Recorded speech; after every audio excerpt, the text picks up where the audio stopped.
So this young girl was never proper assessed. Probably a week later or so, she succeeded. Tonight, a First Nation in northern Manitoba is on the brink. We do get our traditional foods in our powwows, but otherwise than that, the hunters have to go far. A decade-long study finds traditional foods are hard to come by. Oh yeah, there's scouts calling me, they wanted Sunny, Junior Ray, even across Canada. And an Eskasoni hockey team is getting attention.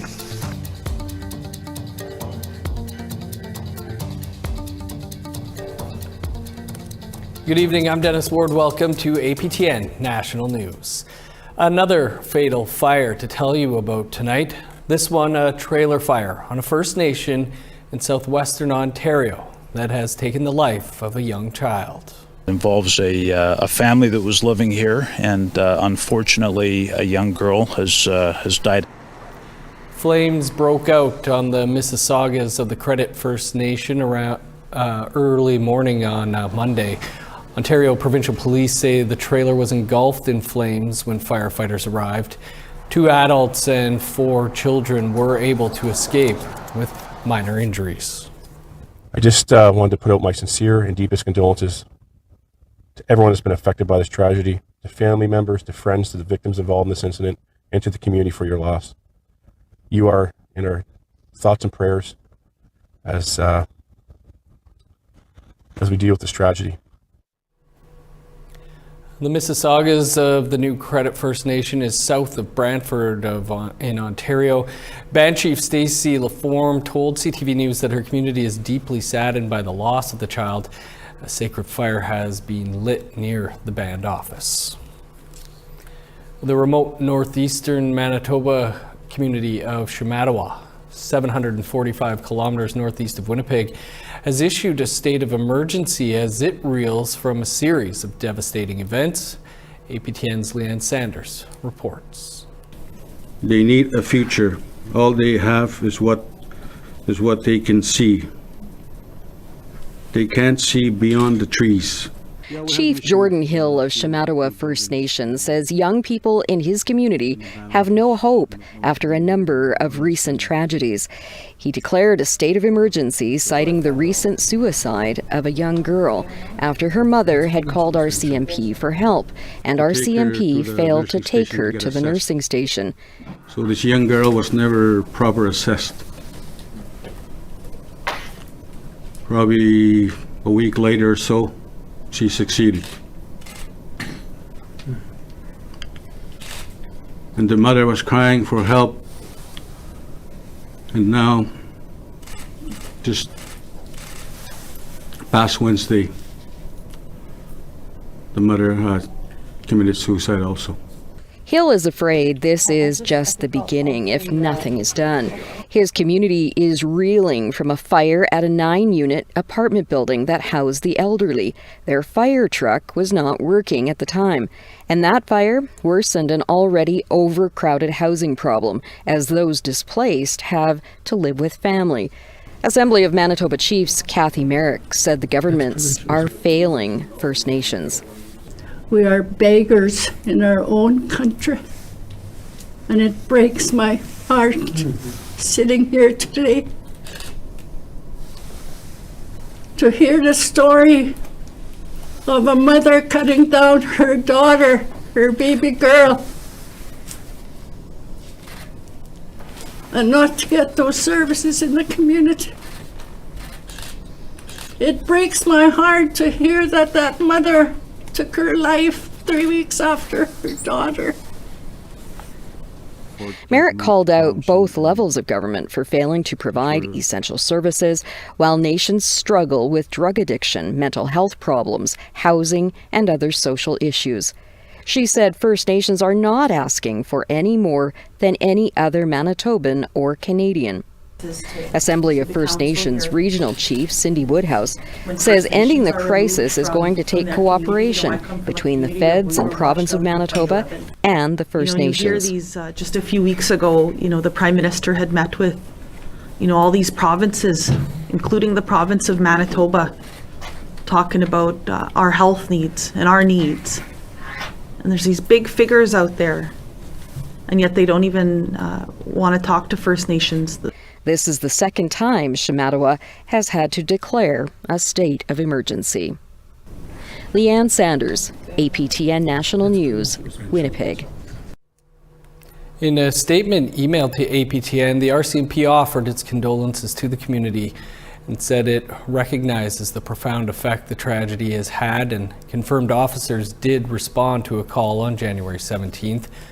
Officers spoke with the youth and her mother and offered assistance in transporting them both to the nursing station for follow-up. On January 18th, an RCMP officer met with a local medical professional and gathered additional information on resources the family could access. The officer was also advised that additional resources were being sought for the youth. If you're experiencing emotional distress and want to talk, you can call the Hope for Wellness helpline at 1-855-242-3310. Well, it's a far cry from the days when nutritionists experimented on children in residential schools. A decade-long nutritional study on First Nations kids was unveiled in Kanesatake Mohawk territory on the weekend. Academics and nurses are traveling across Canada to work with First Nations to improve the health of their children. Amelia Fournier has more.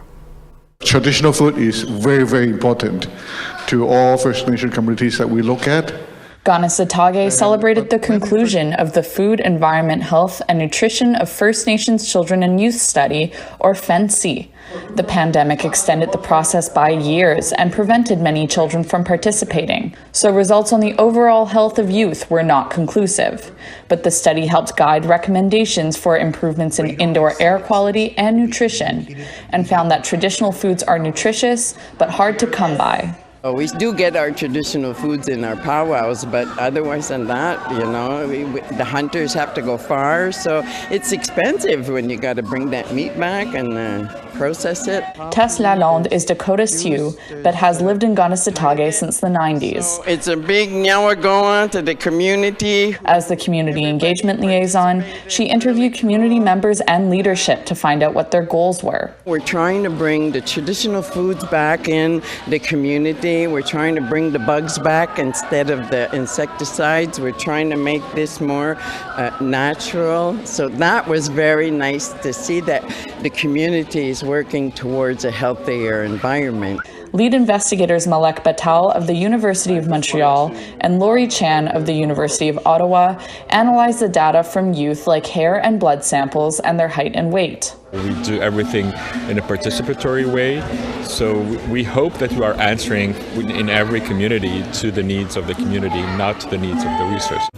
Your nation is considered the owner of all data collected from your community. Unlike in the past, First Nations own and control this data. Jeremy Tomlinson of the Kanesatake Health Center says the study has already led to change. We're working now with 2 nutritionists. We're working with the school. We're able to get funds in order to take on this initiative. So we're going to introduce more healthy foods for the children in our schools here in Kanesatake. The researchers and Lalonde will be heading to Mi'kmaq First Nation in Newfoundland next. But they'll still be working with Kanesatake to develop programs and policies in the future. Basically, it's a partnership, and it's a partnership that starts and continues throughout the study and beyond. Amelia Fournier, APTN National News, Kanesatake. Time for a quick break. Still to come, reaction to the release of the names of priests accused of sexually abusing children. Stick around.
Welcome back.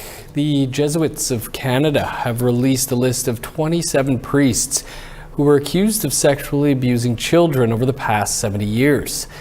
The Catholic order called the allegations, quote, credible. At least 10 of the 27 priests were in First Nations throughout Northern Ontario. All of them have since died.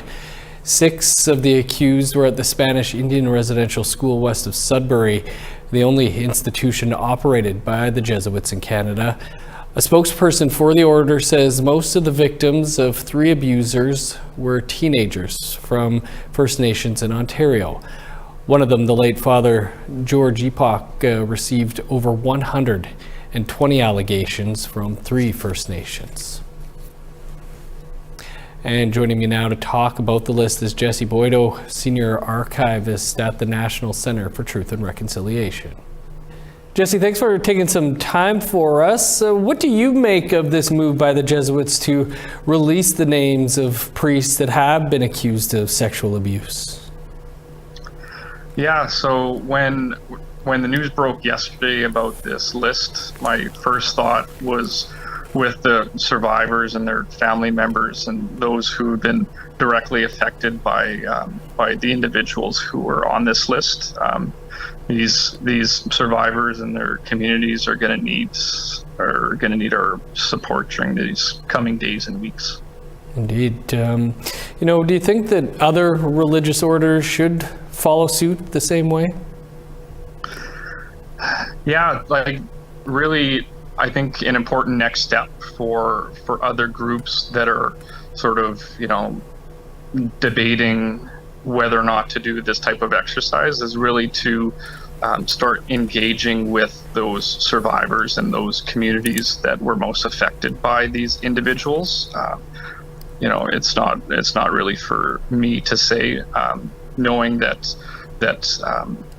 this type of topic could be fairly divisive. Indeed. Many of the priests here listed have already passed on. Is it too little, too late to be announcing these names? I don't think so. Really, it's going to help validate those survivors who have provided their testimony to the TRC or provided their testimony to others in public or private settings where they've told their story, and now this helps to validate their truth. Do you have any thoughts on what should happen now with the list? Again, I just always like to bring it back to survivors. So I think the next step is really to offer support here, because oftentimes when news like this breaks, like with the Kamloops, it can open up a lot of pre-existing wounds. So I think first and foremost, we need to be there for survivors, and then following that, we can work with them and engage with them to sort of, learn from their perspectives what the next steps should be. All right. Well, Jesse, we'll leave it there, but appreciate you taking some time for us to talk about this. It's my pleasure. Thank you. And the National Indian Residential School Crisis Line is available for survivors and others who might need support. That number is 1-866-925-4419. Time to step aside for one more break. Still to come, community spirit hits the ice on Eskasoni First Nation. We just gotta keep working hard, and we'll do fine.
Welcome back. Time now for a look at our photo of the day.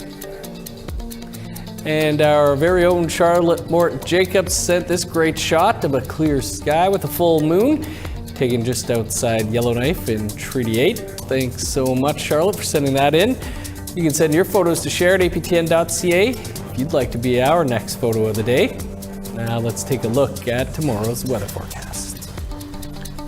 Starting on the East Coast, +6 in Halifax, -1 with snow in St. John's. 10 below in Kuujjuaq, snow, and 8 below in Nain. +4 in Montreal, 2 above in Val-d'Or.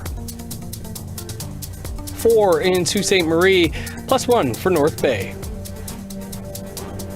+4 in cloudy in Thunder Bay, +1 with snow for Sioux Lookout. -18 in Churchill, 2 below with snow in God's Lake. -3 in Winnipeg and Dauphin. -6 with snow in Regina, cloudy and 8 below in Saskatoon. -5 in Meadow Lake, 7 below with snow in La Ronge. In northern Alberta, -9 with snow in High Level, 5 below, and flurries in Fort McMurray. -5 in Edmonton, snow, and +6 in Lethbridge. 9 above in Vancouver, +11 in Victoria. 3 above with snow in Prince George, -2 with flurries in Dease Lake. -23 for Old Crow, 6 below, and snow in Whitehorse. -15 with snow in Yellowknife, 20 below in Norman Wells. -31 for Sax Harbor, 26 below with snow in Paulatuck. -25 in Chesterfield, Whale Cove, and Cambridge Bay. -29 with snow in Resolute, 21 below, and snow in Igloolik.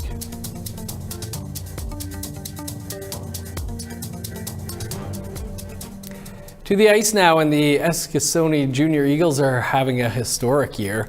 They're currently in the midst of a best-of-7 playoff series in Nova Scotia's Junior Hockey League, but the team's success goes far beyond the rink. It's also about building community spirit in the Eskasoni First Nation. And as Angel Moore reports, breaking down racism with a measure of Mi'kmaq culture at every home game.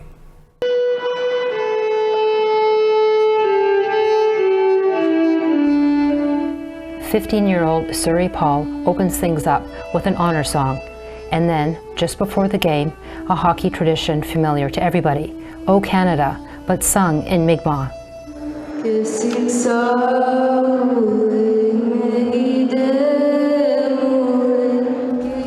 And then, intense playoff hockey.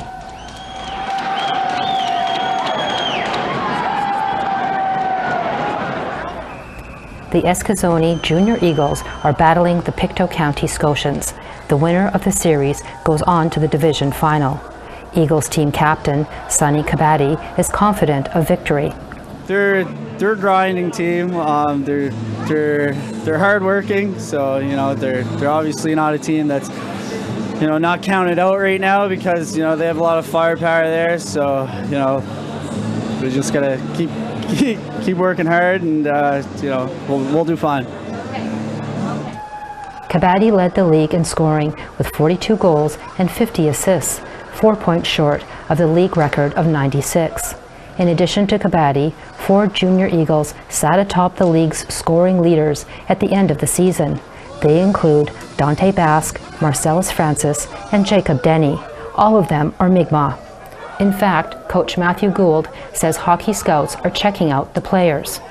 Oh yeah, they're scouts calling me. They wanted Sonny, Junior Ray, even across Canada. But we love him here, and we want to keep him. Caleb Gould is a super fan and attends every game. Yeah, good. Since day one. Number one. Yeah, number one. Number one, bro. Woo! Mi'kmaq flags are proudly displayed in the Dan K. Stevens Memorial Arena at the Eskasoni First Nation. The Eagles are the first Indigenous-owned and operated team in the Nova Scotia Junior Hockey League. They have Indigenous and non-Indigenous players and were formed about 5 years ago by Eskasoni community members.